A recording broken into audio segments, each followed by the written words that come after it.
প্রিয় দর্শক, green view clinic টেলিপ্রেসক্রিপশনের সরাসরি আয়োজন থেকে আপনাদের সবাইকে স্বাগত জানাচ্ছি। আজকে আমরা কথা বলবো রাতকানা রোগ নিয়ে। আসলে আমরা আগে দেখেছি যে অনেকেই দিনে দেখতেন কিন্তু রাতে দেখেন না।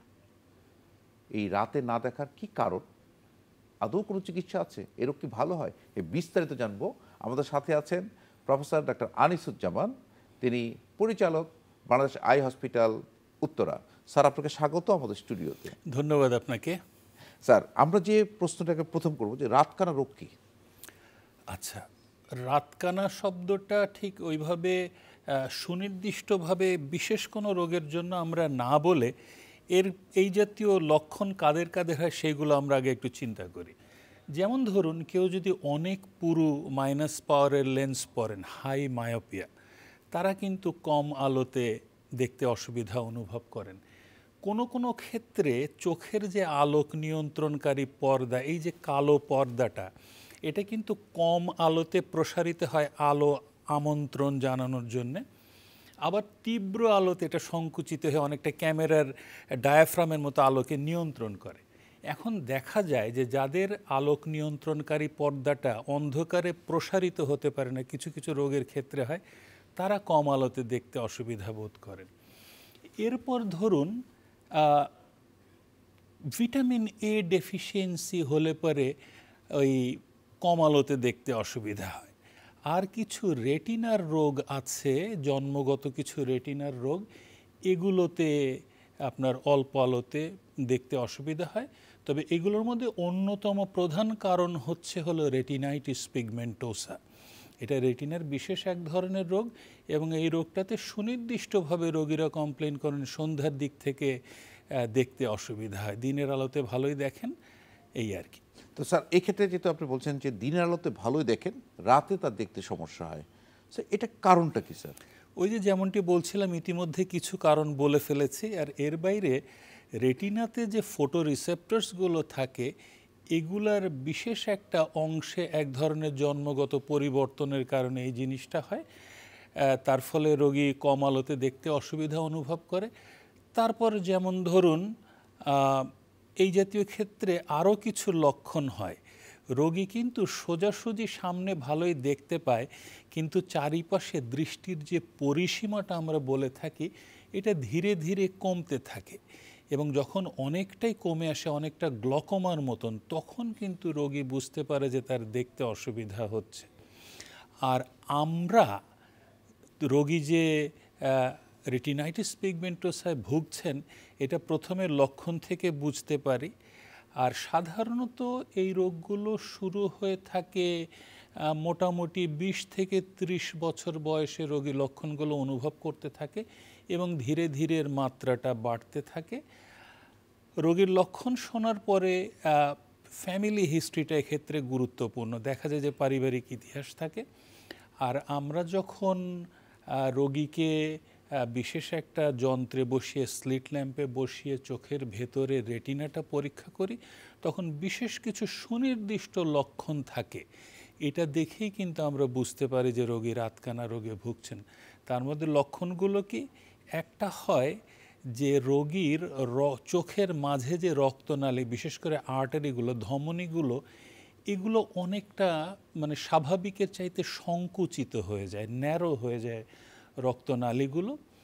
রক্তনালীর চারিপাশে এক ধরনের কালো কালো পিগমেন্ট জমে এবং এটা যত রেটিনার দূরের অংশে, পেরিফেরিতে সাধারণত এটা হয়ে থাকে।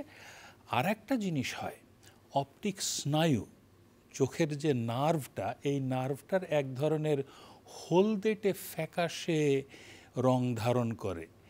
এগুলো দেখেই আমরা সুনির্দিষ্টভাবে বুঝতে পারি যে রোগী রেটিনাইটিস পিগমেন্টোসায় ভুগছেন। এই যে রেটিনাইটিস পিগমেন্টোসা যে আপনি স্পটগুলোর কথা বললেন, এগুলো তো আসলে খালি চোখে দেখা সম্ভব না। এটা তো আপনারা যে স্ট্রিট ল্যাম্পের মাধ্যমে, ল্যাম্পের বিশেষ এক ধরনের লেন্স দিয়ে আমরা চোখের মনিটাকে একটু প্রসারিত করে একটা মানে এক ধরনের লেন্স দিয়ে আমরা এটা দেখে থাকি। আচ্ছা, তো এটা ধরেন আপনারা কি সব রোগীদের কি এই স্ট্রিট ল্যাম্পের মাধ্যমে দেখে থাকেন, না যাদের ক্ষেত্রে আপনাদের সন্দেহ হয় বা যাদের আপনার ক্লিনিক্যাল হিস্ট্রি বা ফ্যামিলি হিস্ট্রি দেখে আপনারা এগিয়ে যান? আপনি খুব সুন্দর একটা প্রশ্ন করেছেন।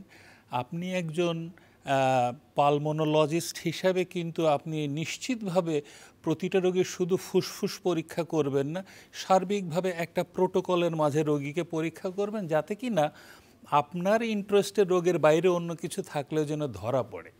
তো ঠিক একইভাবে আমরা চোখ পরীক্ষা করার সময় একটা নির্দিষ্ট ধাপে ধাপে পরীক্ষা করি। প্রথমে রোগীর দৃষ্টিশক্তি পরীক্ষা করা হয়, কাছে কতটুকু দেখেন পরীক্ষা করা হয়, তিনি রং সঠিকভাবে চিনতে পারেন কিনা সেটা দেখা হয়, ঘরে মানে চেম্বারে বসে দৃষ্টির পরিসীমাটা একটু দেখা হয়, চোখের প্রেশারটা দেখা হয়। এরপরে প্রতিটা রোগীকেই অবশ্য চোখের মনি প্রসারিত না করেই কিন্তু ওই লেন্স দিয়ে, স্লিট ল্যাম্প দিয়ে অ্যাজ এ হোল রেটিনার একটা সার্বিক একটা পরিস্থিতি মূল্যায়ন করা যায়। এবং যখন আমরা দেখি যে না এখানে কিছু একটা অস্বাভাবিকতা লাগছে বা যেখানে প্রয়োজন মনে করি বিশেষ বিশেষ পরিস্থিতিতে, তখন আমরা এক ধরনের চোখের মনি প্রসারিত করার একটা ড্রপ দিয়ে তখন রেটিনাটা পরীক্ষা করে থাকি। তো সুতরাং রোগী বুঝতে পারেন অথবা বুঝতে না পারেন, তিনি আমাকে তার লক্ষণগুলো প্রকাশ করেন বা না করেন, যদি কারো রেটিনাইটিস পিগমেন্টোসা থাকে এটা ধরা পড়ে যাবে। তো সেক্ষেত্রে স্যার আরেকটা কথা আপনি বলছিলেন একটু আগে, আমরা এটা আরও বিস্তারিত জানবো যে চিকিৎসা পদ্ধতি কী আছে সেগুলো জানবো। তার আগে একটি কথা না বললেই নয়, যে আপনি বলেছিলেন যে আগে আমাদের সে বাচ্চাদের ক্ষেত্রে বা রাতকানা রোগ হতো, যেটা আপনি বলছেন যে ভিটামিন এ ডেফিসিয়েন্সিতে হয়, কিন্তু ইদানিংকালে কিন্তু আমরা অনেক কম পাই। আগে কিন্তু পেতাম যে দিনে ভালো দেখি, রাতে দেখি না। তো এই ধরনের এটা কিন্তু আসলে আমাদের যে ইপিআই প্রোগ্রাম আছে, কর্মসূচি আছে, সেখানে কিন্তু ভিটামিন এ ক্যাপসুল ক্যাম্পেইন বলে একটা আমাদের সরকার থেকে এটা চালু আছে এবং এটার ফলশ্রুতিতে অনেকটা কমে আসে। আসলে এটার কারণটা কি, এই যে রাতকানা রোগ?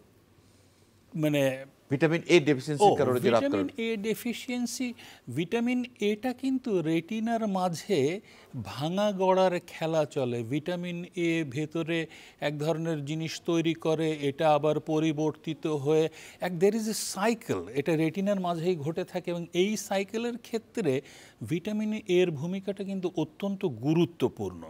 এবং যখনই আপনার ভিটামিন এ ডেফিসিয়েন্সি হয় তখন রেটিনাতে এই যে আলোর পরিবর্তনশীল পরিস্থিতিতে যে ভাঙা গড়ার খেলা চলে এইটা ব্যাহত হয়, যার ফলে রোগী ভিটামিন এ ডেফিসিয়েন্সির কারণে আপনার গিয়ে কম আলোতে দেখতে অসুবিধা বোধ করে। এই যে আর্লি 80s থেকে শুরু করে আপনার ইপিআই প্রোগ্রামে টিকাদান কর্মসূচির সঙ্গে আবার ভিটামিন এ সংযুক্ত করা হয়, এটা খুবই চমৎকার একটা উদ্যোগ এবং যার ফলে আপনি শুনে অবাক হবেন এখন আমরা পড়ানোর জন্য একাডেমিক প্রয়োজনে ভিটামিন এ ডেফিসিয়েন্সির রোগী খুঁজে পাই না। এখন যেটা পাওয়া যায়, যেটা আগে বলছিলাম যে রেটিনাইটিস পিগমেন্টোসার রোগীটাই সবচেয়ে বেশি পেয়ে থাকি। তো সেক্ষেত্রে আমরা যে জিনিসটা বলতে চাই যে আসলে ভিটামিন এ ডেফিসিয়েন্সি যাদের আছে তাদের ভিটামিন এ তো আমাদের ক্যাম্পেইনের মাধ্যমে কিন্তু দেওয়া হচ্ছে সরকার থেকে। আর এমনি যদি আমরা কেউ বলি, আপনারা কি কিছু বলবেন যে বছরে একবার খাওয়া উচিত বা ভিটামিন এ কিভাবে খাওয়া উচিত? আসলে সাধারণত এইভাবে ভিটামিন এ কাউকে দেয়া হয় না। আমরা যখন রোগীকে পরীক্ষা করি তখন ভিটামিন এর যদি স্বল্পতা থাকে, লক্ষণ যদি রোগীর দেখার কোনো লক্ষণ প্রকাশ না পেলেও আমরা কিন্তু রোগীর কনজাংটিভাতে কিছু পরিবর্তন দেখতে পাই এবং দেখে আমরা বুঝতে পারি এবং তখন আমরা ভিটামিন এ দিয়ে থাকি। আর এর বাইরে ভিটামিন এ কখন দেয়া হয়? যখন আমরা সুনির্দিষ্টভাবে বুঝতে পারি যে রোগী ডেফিসিয়েন্সি আছে তখন তো দেয়া হবেই। আর রেটিনাইটিস পিগমেন্টোসার চিকিৎসা হিসাবে ভিটামিন এ প্রয়োগ করা হয়ে থাকে। এটা নিয়ে অবশ্য নানা রকম গবেষণা আছে। এটা কেউ বলে থাকেন যে ধরুন যখন বোঝা যাবে যে রোগী রেটিনাইটিস পিগমেন্টোসায় ভুগছেন, তখন যদি খুব আর্লি স্টেজে তাকে প্রতিদিন 15,000 ইন্টারন্যাশনাল ইউনিট ভিটামিন এ দেয়া যায়, তখন দেখা যায় যে এই যে রোগের যে প্রোগ্রেশনটা এবং যে অবনতিটা এটা নাকি অনেকটাই স্লো হয়ে যায়, ধীরে ধীরে রোগ মানে অগ্রসরটা ধীরে ধীরে হয়ে থাকে আর কি। তার মানে এখানেও এই ভিটামিনের একটা গুরুত্বপূর্ণ ক্ষেত্রেও ভিটামিনের একটা ভালো রোল আছে। আর স্যার আরেকটা জিনিস যেটা আপনি বলছেন যে রেটিনাইটিস পিগমেন্টোসা বিভিন্ন স্পট থাকে, এটা আসলে চিকিৎসা পদ্ধতি কি? আচ্ছা, প্রথম কথা হলো যে এটার সুনির্দিষ্ট তেমন কোনো ভালো করে দেওয়ার চিকিৎসা এখন পর্যন্ত আবিষ্কৃত হয় নাই একটা যেমনটি ইতিমধ্যে বলে ফেলেছি যে ভিটামিন এর একটা চমৎকার রোল আছে, একটা স্বল্প মাত্রায় দীর্ঘমেয়াদে ভিটামিন এ প্রয়োগ করা যেতে পারে। আর আরেকটা হলো রোগীকে আমরা বলে থাকি যে সূর্যের যে অতি বেগুনি রশ্মি এটার একটা খারাপ প্রভাব আছে এটার উপরে। তো সুতরাং আমরা বলে থাকি যে ইউভি প্রোটেকশন দিয়ে এরকম একটা মানসম্মত সানগ্লাস ব্যবহার করা, রোদে গেলে ছাতা ব্যবহার করা, আর বিশেষ এক ধরনের টুপি যাতে চোখটা সামনে দিয়ে ঢেকে থাকে বা পাশ দিয়ে হ্যাট বলে থাকি, ওই ধরনের টুপি পরা, ঝালরযুক্ত টুপি, যাতে আপনার গিয়ে সূর্যের আলো সরাসরি চোখে প্রবেশ করতে না পারে। আর চিকিৎসার আর একটা দিক আছে, যেমন ধরুন যারা রেটিনাইটিস পিগমেন্টোসায় ভুগে থাকেন তাদের ক্ষেত্রে দেখা যায় যে তাদের মাইনাস পাওয়ারের সমস্যা হয়ে থাকে। আমরা এই জাতীয় ক্ষেত্রে সঠিক একটা চশমার পাওয়ার দিয়ে থাকি। রোগীকে আমরা সবসময় বলি যে অন্তত 6 মাস পর পর বা ন্যূনতম বছরে একবার করে হলেও যেন তারা চিকিৎসকের শরণাপন্ন হন। কারণ এক্ষেত্রে একটা জিনিস ঘটে থাকে, রেটিনাইটিস পিগমেন্টোসা বিশেষ এক ধরনের ছানি হয়ে থাকে কিন্তু, যেটাকে আমরা জটিল প্রকৃতির ছানি বলে থাকি। এই রেটিনাইটিস পিগমেন্টোসা থাকলে এই সমস্যাটা অনেকেরই খুব দ্রুত এবং অনেক অল্প বয়সে এই ছানিটা হয়ে থাকে। যখন আমরা দেখি যে এই ছানিটার কারণে তার দৃষ্টি বেশ খানিকটাই ব্যাহত হচ্ছে, তাৎপর্যপূর্ণ পরিমাণে ব্যাহত হচ্ছে, তখন আমরা ছানিটা অপারেশন করে একটা লেন্স প্রতিস্থাপন করে দিই, এই আর কি। তো সেটা তো গেল ছানির কারণে স্যার। আর আমরা যে ওইখানে যে আপনি বলছিলেন যে ব্লাড এক্সুডেট থাকে, হিমোরেজ থাকে, তো সেখানে কি কোনো লেজার বা কোনো থেরাপির প্রয়োজন হয় কিনা? এখানে কিন্তু রক্তনালীর যে সংকোচন হয় এখান থেকে কিন্তু সেরকম কোনো প্রদাহজনিত যে এক্সুডেশন অথবা অন্যান্য যে ভাস্কুলার ডিজিজগুলোতে যে রক্তক্ষরণ হয়ে থাকে বা রেটিনার স্ট্রোক হয়ে থাকে, এই রকম কিন্তু তেমন কিছু হয়ে থাকে না। তো পেপিলোইডেমাটা স্যার আপনি বলছিলেন যে পেপিলোইডেমা, এখানেও কিন্তু পেপিলোইডেমা হয় না। এখানে যে জিনিসটা হয়, অপটিক স্নায়ুটা কিছু পরিবর্তন ঘটে। সে পরিবর্তনটা কীরকম, এটাকে আমরা বলি হলো অপটিক অ্যাট্রফি। অর্থাৎ কি না, এখানে যেমন রক্তনালীগুলোও আস্তে আস্তে সংকীর্ণ হয়ে যায়, শুকিয়ে যায়, চিকন হয়ে যায়, এই অপটিক স্নায়ুটাও কিন্তু এখানে অনেকটাই দুর্বল হয়ে যায়, ফ্যাকাশে হয়ে যায়, এক ধরনের হলদেটে বিবর্ণ হয়ে যায়। এবং এই অপটিক স্নায়ুর শুকিয়ে যাওয়ার কারণে, অ্যাট্রফি হওয়ার কারণেই কিন্তু রোগীর যে দৃষ্টির পরিসীমাটা আস্তে আস্তে আস্তে আস্তে কমে আসে। তবে একটা আশার বিষয় কি, রেটিনাইটিস পিগমেন্টোসায় মোটামুটি 20 বছর বা 30 বছরের লক্ষণগুলো শুরু হয় এবং মোটামুটি কেন্দ্রের দৃষ্টি কিন্তু অধিকাংশ রোগীর ক্ষেত্রেই বাকি জীবনই থেকে যায়, যার ফলে রোগীরা মোটামুটি যদি ডাক্তারের সঙ্গে যোগাযোগ রেখে ছানি বা এই জাতীয় সমস্যাগুলোর চিকিৎসা করান, যদি পাওয়ারজনিত সমস্যাগুলো চশমার মাধ্যমে কারেক্ট করেন এবং পরামর্শ মেনে চলেন এবং লো ডোজ ভিটামিন এ নিয়মিত খেয়ে থাকেন চিকিৎসকের পরামর্শে, তার তত্ত্বাবধানে, আশা করা যায় যে বাকি জীবন তিনি মোটামুটি কর্মক্ষম থাকতে পারে।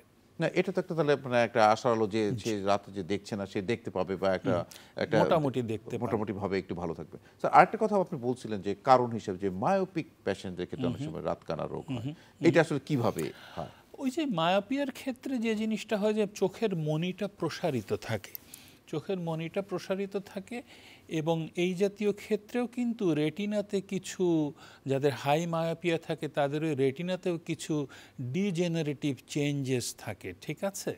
এবং সেই কারণেই দেখা যায় যে রোগীরা কম আলোতে দেখতে একটু অসুবিধা বোধ করেন আর কি। এক্ষেত্রে মোটামুটি একটা ভালো সঠিক পাওয়ারের একটা চশমা ব্যবহার করা এবং রেটিনাতে যদি কোনো রকম দুর্বলতা থাকে, এই জাতীয় ক্ষেত্রে কিন্তু লেজারের একটা রোল থাকে।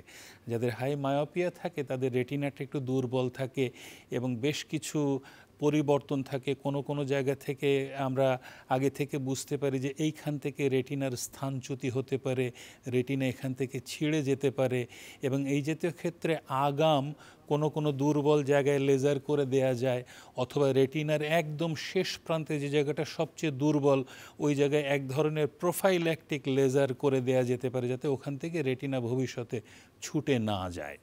তো তো সেক্ষেত্রে স্যার মায়োপিক পেশেন্টের যে এই যে আপনি বলছেন লেজারের একটা রোল আছে, আর স্যার মায়োপিক পেশেন্টের তো চশমা তো সবসময় ব্যবহার করতে হবে। হ্যাঁ, মায়োপিক রোগীর ক্ষেত্রে সুনির্দিষ্ট পাওয়ারের সঠিক পাওয়ারের একটা চশমা ব্যবহার করলে আশা করা যায় যে যদি রেটিনে খুব বেশি পরিবর্তন না থাকে সে মোটামুটি একদম স্বাভাবিক জীবনযাপন করতে পারে। তো সেক্ষেত্রে স্যার আমরা আমরা চশমার ক্ষেত্রেও দেখি অনেক সময় অনেকের ধারণা আছে যে চশমা যে নিয়েছি পড়তেছে, এটা আসলে নিয়মটা কি? তার আসলে কতদিন পর পর চেঞ্জ করা উচিত, বা চশমাটা তার কখন আবার আবার ডাক্তারের কাছে ফলো করা? খুবই সুন্দর একটা প্রশ্ন করেছেন।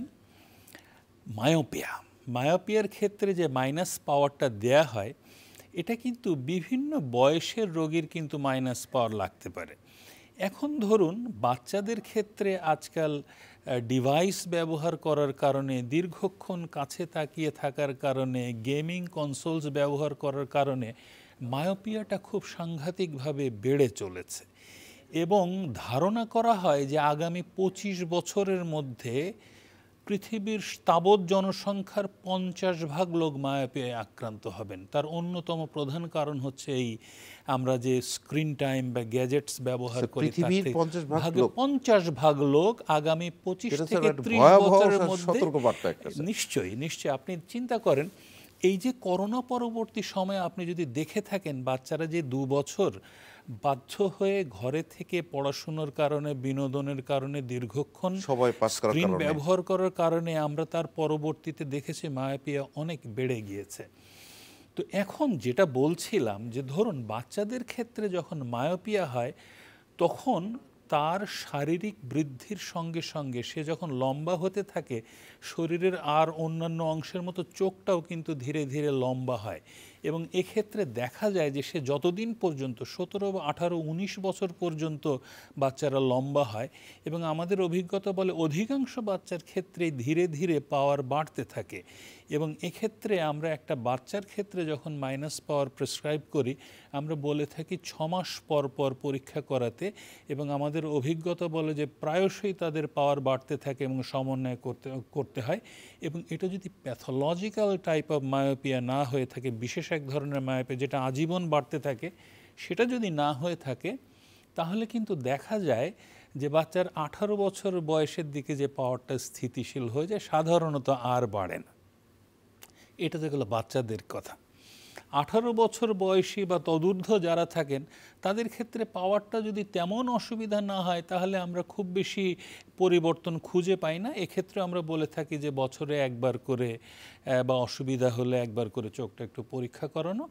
আর 40 ঊর্ধ্ব যারা তাদের ক্ষেত্রে অবশ্যই মায়োপিয়াটা চেঞ্জ হতে থাকে, মাইনাস পাওয়ারটা ধীরে ধীরে কমতে থাকে এবং প্লাস পাওয়ারের সমস্যা শুরু হয় এবং তখন আমরা বলে থাকি যে আবারও ঠিক একইভাবে যে বছরে একবার করে একটু পাওয়ারটা চেক করে নেওয়া, মানে বছর অন্তত একবার করে তার পাওয়ারটা চেক করা, বড়দের ক্ষেত্রে আর ছোটদের ক্ষেত্রে 6 মাস পর পর। এই চশমার ক্ষেত্রেও আমরা দেখি কিছু ভিন্নতা আছে। আমরা দেখি কোনো সময় নিচের দিকে একটা পাওয়ার থাকে, উপরের দিকে অন্যরকম থাকে, আবার কোনো সময় দেখি দুইটা, আবার দেখি কারো ভারী, অনেক ভারী গ্লাস। এইটা আসলে স্যার এই ডিফারেন্সিয়েশনটা যদি একটু বলেন। তাহলে প্রথমে আমি একটা একেবারেই অস্বাভাবিক যে ধরনের পাওয়ারের কথা বলি, খুব পুরো ভারী চশমা আজকাল আর খুব একটা দেখা যায় না। সেটা হলো যে যারা অতীতে ছানি অপারেশন করতেন এবং তখনও কৃত্রিম চোখের মাঝে যে লেন্স প্রতিস্থাপন করা হতো না তাদের ক্ষেত্রে মিনিমাম +10 ডায়াপ্টারের একটা চশমা দিতে হতো। তো এখন ধরুন এই পুরো লেন্সটা +10 ডায়াপ্টার লেন্সটা এত ভারী হতো যে এটাকে অনেকে আবার দড়ি দিয়ে বা সুতা দিয়ে কানের পেছনে বাঁধতে হতো। এটা একটা পরিস্থিতি। কারো যদি আঘাতজনিত কারণে লেন্সটা পেছনে পড়ে যায় বা বের করে ফেলা হয় বা লেন্স প্রতিস্থাপন করা না যায় সেক্ষেত্রে কিন্তু এরকম পুরু চশমা। কারো কারো জন্মগত হাই মায়োপিয়া থাকে তাদেরও প্রান্তে পুরু হয়, যাদের হাইপারমেট্রোপিয়া তাদের ক্ষেত্রে কেন্দ্রে পুরু হয়, এটা হলো পাওয়ার বেশি হলে হয়। আর আপনি যেটা বলছিলেন যে একটা চশমার উপরে পাওয়ার নিচে পাওয়ার, আপনি খেয়াল করছেন 40 বছর বয়সে আমি বললাম যে মাইনাস পাওয়ারটা কমতে থাকে এবং কাছে প্লাস পাওয়ার হয়। তো 40 বছরটা চোখের প্রেক্ষাপটে একজনের জন্য একটা ম্যাজিক্যাল এজ। তিনি 40 বছর বয়স হলে দূরে কিন্তু সবই দেখতে পান, একজন সুস্থ লোক, তিনি সুস্থ কিন্তু হঠাৎ করে তিনি আবিষ্কার করেন যে তার কাছে দেখতে অসুবিধা একটু হচ্ছে, ঝাপসা লাগছে, পরিষ্কার ঝাপসা দেখা যাচ্ছে লাগছে, না। আলো কম হলে একটু অসুবিধা হচ্ছে, একটু দূরে নিয়ে দেখতে হচ্ছে, একটু পরে ক্লান্ত হয়ে যাচ্ছে, এরকম ব্যাপারগুলো ঘটে। তো এক্ষেত্রে ওই যদি কারো দূরে যে পাওয়ারটা লাগে ওই পাওয়ারটার সঙ্গে নিচের অংশে একটা প্লাস পাওয়ার যোগ করে দেওয়া হয় 33 সেন্টিমিটার, 13-14 ইঞ্চি আমাদের ওয়ার্কিং ডিস্টেন্স যেটা বলে থাকি কাছে দেখার জন্য, ওই দূরত্বে একটা পাওয়ার দিয়ে দেওয়া হয়। এটাকে বলা হয় বাইফোকাল চশমা। Bifocal এটা চশমা। 40 বা 40 ক্ষেত্রে প্রয়োজন হয়। তবে আজকাল এই যে যেমন হয় সব কিছুতে আধুনিকতা আসছে, অনেকে এই ধরনের দুটো পাওয়ারযুক্ত চশমা দেখতে অস্বাচ্ছন্দ্য বোধ করেন। এবং এখানে আর একটা জিনিস হয়, দুটো পাওয়ার থাকায় হয় তিনি দূরে ভালো দেখেন, নয় কাছে ভালো দেখেন, কিন্তু এই যে ইন্টারমিডিয়েট ডিস্টেন্স ধরুন এইটাতে কি সমস্যা এইটা হচ্ছে? দিয়ে কি অসুবিধা হয়, সেক্ষেত্রে আমরা কি করে থাকি, আজকাল আমরা প্রোগ্রেসিভ পাওয়ার বা ভ্যারিফোকাল নামক এক ধরনের লেন্স প্রেসক্রাইব করে থাকি।